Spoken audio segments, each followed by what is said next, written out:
Just so you know, I ate some bread and I am sneezing uncontrollably. I will definitely edit it out, but while I'm over here sniffling, I just want you guys to know that's what's going on. I appreciate all of your prayers.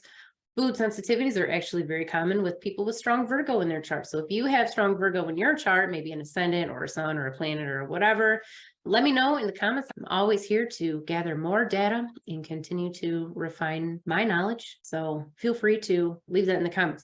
If you do have strong Virgo and you have no issues with foods, I'd actually be interested to hear that too. So pop that into the comments for me if you want. Now, if you have never seen one of these videos before, I will let you know I am doing this forecast. First of all, this is from June 19th to June 25th, it looks like. So from today.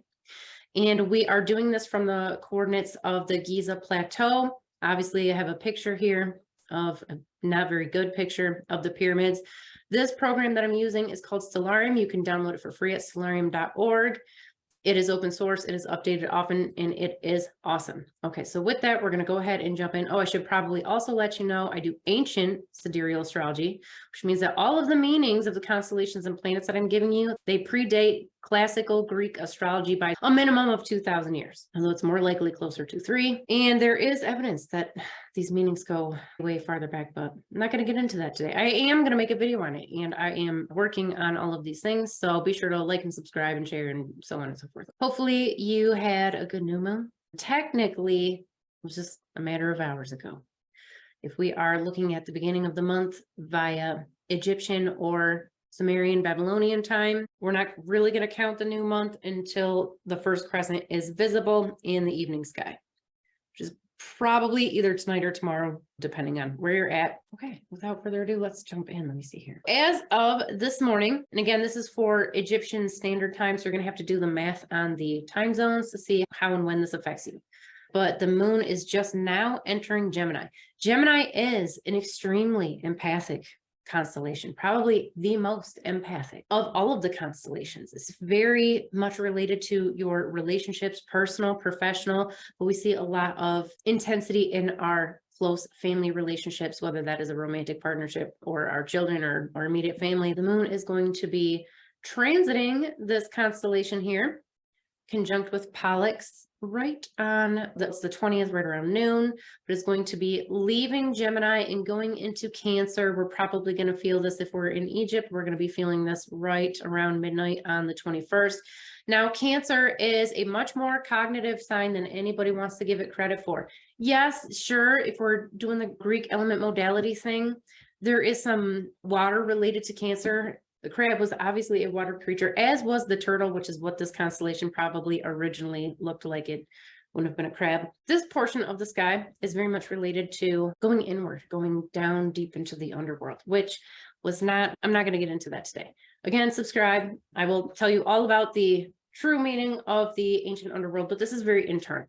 What tends to happen when we have activation in Cancer is that we do a lot more thinking, overthinking in many cases, especially if you have strong Cancer already in your chart. I don't know, you're going to have to figure that one out yourself. If you're interested, I'm happy to take a look at your chart for you. All of my contact information will be in the video description. But as the moon is going through here, we really, if at all possible, you guys, we really want to do some meditation on this day, especially because this is the solstice, the summer solstice in particular in the Northern Hemisphere. So if you're in the Southern Hemisphere, you know, it's midwinter, but here it's going to be midsummer. And this is just a powerful time in general. Now, while the moon is transiting Cancer, well, actually right as it goes to the outside, it is going to be conjunct with Venus on the 22nd. This is going to intensify any empathic ability you naturally have. This is going to increase your connection naturally to any romantic partners, any children and family members, people that you love in general. Don't be surprised if some weird stuff transpires, especially if we are dealing with twin flames or soulmate relationships. Again, the soulmates can come in family. They don't necessarily just have to be romantic partners. What this will also do for you, this conjunction right here, I'm going to be very specific about it. If you follow my videos or you know me, you've talked to me, you've gotten a reading from me, you know that I try very hard not to get too caught up in the dates. However, because of this conjunction in Cancer, very close to Mars at the same time, we are looking at an opportunity for miraculous healing. where meditation and deep inner work is concerned. So if you are suffering from any type of ailment, or even if it's not a physical issue that you want to heal, if you want to heal your finances, you want to heal a relationship, you want to get that deep creative inspiration, whatever it is, do your meditation at this time. We want to really try to get it within a 12-hour window. That's when it's going to be the strongest. If you can do it at the exact time, which is looking about 3 o'clock in the morning on the 22nd Egyptian Standard Time, you will be amazed at the effects that this will have. So please consider taking advantage of that. Now, because of the close proximity to Mars, and let me see here, what's this going to be? It's really going to be, it's probably going to be right there between 8 and 9 o'clock in the morning over to 1 p.m. in particular. And right here between Cancer and Leo, this is going to heighten psychic sensitivity, physical sensitivity. So if you can do this healing work while you are doing a fast, at least, like I would say, I don't know, it's really going to just depend on the individual. I can't be more specific than that, or at least I don't want to be more specific than that, because it really does just depend on your current physical health, your spiritual health, all of these things. But a fasted state is definitely going to get you more results because of this. So I would really take some time and make this happen if at all possible. Around one-ish, around this same time period, the moon is going into Leo.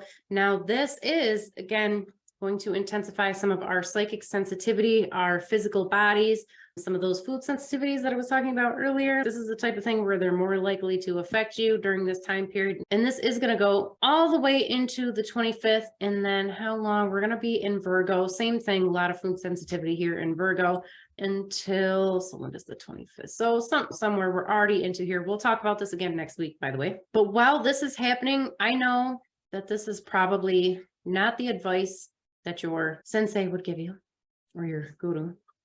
But we want to have fun, okay? This is a time to have fun. Leo is a fun constellation. It's also a very intimate constellation. It can be too much fun, depending on what you have going on in your chart. But for the most part, we want to have fun. We want to spend time with our loved ones. And if you are celebrating solstice this week, overall, this should heighten some of those fun experiences for you. I actually have a solstice party that I'm hosting right now that I have to go to, so I'm going to wrap this up. If you have any questions, comments, concerns, feel free to either contact me or put all of your comments in the video description. If you don't already know, I am giving away free 1-hour astrology readings of your choice, any topic, whatever you want, if you sign up to my very rare but very awesome newsletter. The link to that will be in the video description. I am working on a very detailed article about the Pleiades, and that will become another video. So again, be sure to subscribe and hit the notification button so you get the notifications, obviously. All right, I'm gonna go. I have to go. Guests are arriving, so I gotta get out of here. But if you like this video, thumbs up, all that stuff, and I'll see you next time.